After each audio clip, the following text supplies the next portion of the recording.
Hello everyone, welcome back to my YouTube channel. This is Anish Kumar, and today the topic which we're gonna discuss about is the human eye. Contents the topics which we're gonna discuss right now: the human eye initially, parts of the eye, optical defects, optical corrections, eye as a camera system, and finally bionic eyes. So let's just get started. The human eye, as we all know, it's very important for us.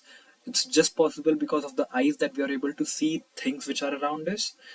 The human eye is a sensory organ, part of the sensory nervous system that reacts to visible light and allows humans to use visual information for various purposes, including seeing things, keeping balance, and maintaining the circadian rhythm. You all must be wondering what this term is. So, I guess you all know that your body actually follows a 24-hour cycle. Like, if you sleep at 11 and wake up at 5 for like 1 week, from the seventh day, your body automatically is gonna wake you up at 5. Yeah, it's possible. That's because of the cycle that actually runs inside your body. This is what the circadian rhythm actually means. The eye can be considered as a living optical device. It is almost spherical in shape with its outer layers, such as outermost white part of the eye, the sclera, and one of its inner layers, pigmented choroid, keeping the eye essentially light tight, except on the eye's optic eyes. Parts of the eyes. Iris. A thin pigmented structure found in the eye that can regulate the amount of light that can enter the retina. It determines the eye color. You all might have wondered, like, if I just off my light right now, initially I won't be able to see anything. It'll be pitch black. But as the time goes, slowly, little by little, I'll start to see things which are around me, like little by little. That's only possible because of iris. Lens. It allows the eye to focus on objects at varying distances. It is an opening that allows light through the lenses, which is pupil, like that is the organ in our eye, which actually allows light through the lens. The sclera, a protective covering that wraps over most of the eyeballs, it gives the eyeball its white color.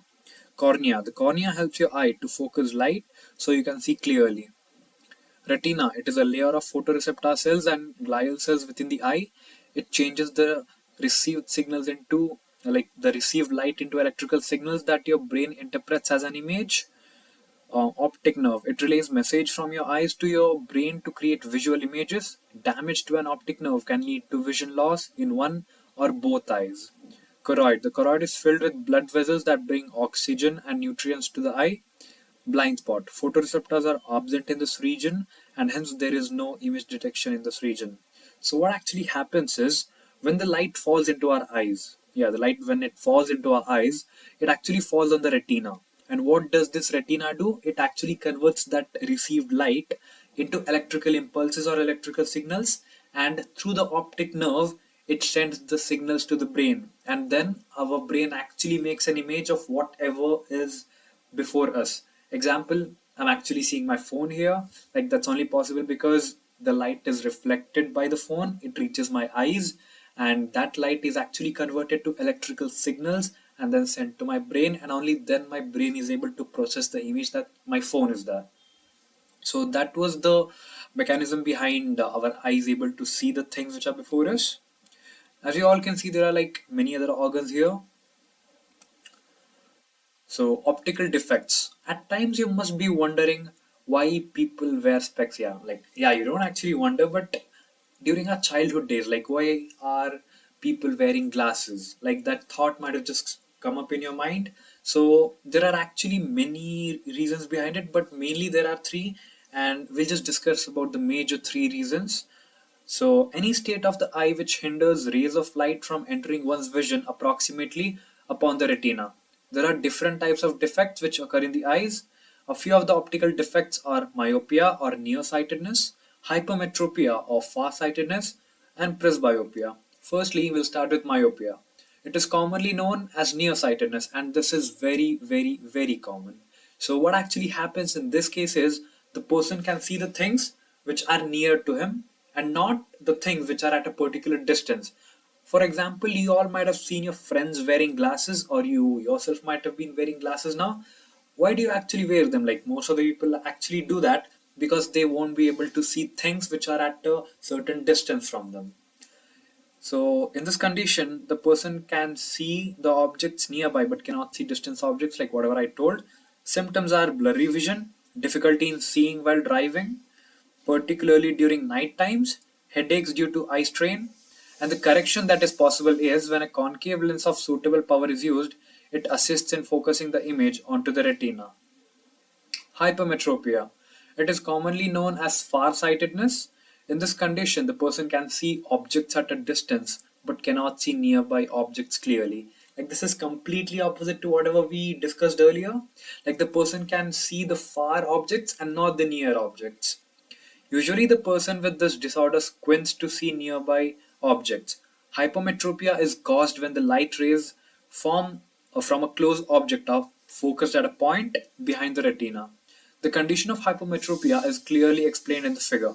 Symptoms: blurry vision, headaches due to eye strain, and squinting. Correction: using spectacles with a covering lens imparts additional focusing power and thus helps form the image on the retina. Presbyopia. We know that along with age, the power of the accommodation factor to adjust the focal length also decreases. People have difficulties viewing nearby objects clearly without the assistance of corrective glasses. This condition is referred to as presbyopia. Like after a certain age, like example, after 40 years of age, the person actually is gonna lose his visual abilities to a certain extent.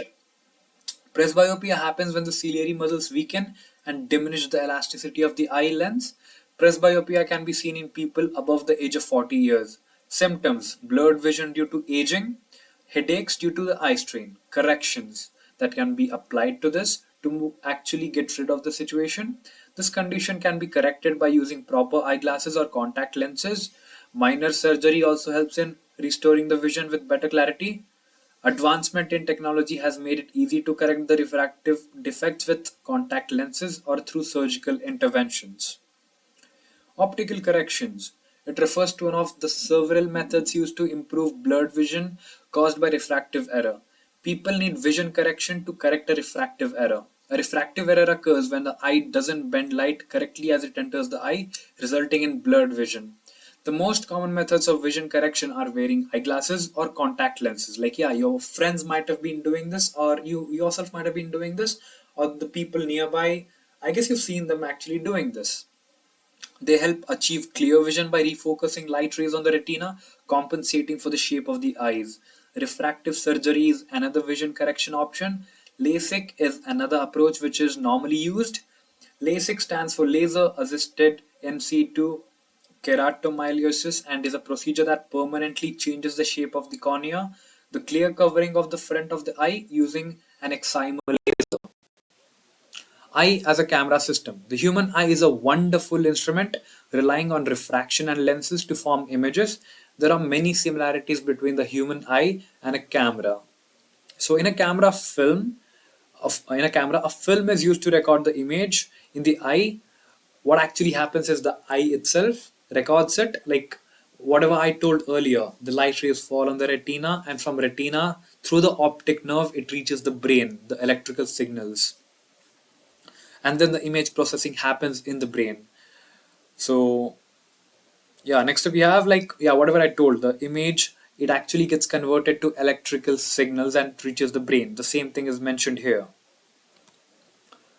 The human eye can be analogized to a camera system as both the eye and a camera capture light and convert it into an image. Like it's just the same system, like almost very similar in a camera and an eye.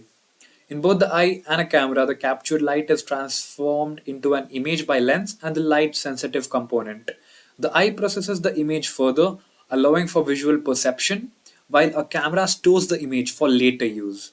It is important to note that the eye is much more complex than a camera and has several additional functions, such as adjusting for different levels of light and adjusting focus, that are not found in a camera. Like, obviously, the eye is better than a camera. Like, I've just read it at a certain website, or I guess you all might have just come across this too. Like, our human eye, its clarity is actually like more than 500 pixels. Yeah, that is true. That is actually a fact. Like, that is how detailed our vision is. Eye as a camera system actually follows many similarities with a camera, and we can see a few here. The cornea, like it is a transparent outer layer of the skin which functions like a camera lens, bending light to focus it onto the retina. The iris functions like a diaphragm in a camera, controlling the amount of light that enters the eye. The pupil functions like the aperture in a camera, adjusting the size to control the amount of light entering the eye. The retina functions like the camera film or sensor, capturing the light and converting it into electrical signals that are sent to the brain. The optic nerve functions like the cable connecting the camera into a computer, transmitting the electrical signals from the retina from the brain. Bionic eye. Eye is also known by the name artificial eye. So, in a few cases, like whatever corrections you apply, your eye can't get proper. Like you can't be viewing the things clearly after your eye is damaged to a certain level or due to some accident. You just lose your visual abilities. So in those cases, if you actually want to see again, you can just check out this modern system which is actually used by a lot of people these days, and that is the bionic eye. Bionic eye electrical processes surgery implanted into a human eye in order to allow for the transduction of light in people who have sustained severe damage to the retina. The radio waves that are emitted by the external camera and transmitter are received by the stimulator, which then fires electrical impulses. The impulses are relayed by the few remaining retinal cells and are transduced as normal to the optic nerve pathway, resulting in vision. So this is how a bionic eye looks like. Pretty much robotic? Yeah, it is. It doesn't actually make you a cyborg, but your eyes look very similar to a robot's eye. As you can see, how it is actually used is it is implanted inside your eye, and a certain wire actually reaches the brain, and it actually plays the role that certain wire actually plays the role of an optic nerve. It transfers those electrical impulses whatever is received by these bionic eyes, and it's sent to the brain. So the conversion of light to electrical impulse is not actually required because it directly converts them into the electrical impulses and it is sent to the brain. So this is how your eye would probably look like, probably much more detailed than this. So this was it. Hope you all liked it and gained the necessary information, whatever you guys were looking for in this video. And I'll get back to you guys with another interesting topic. So this is Anish Kumar signing off. Thank you.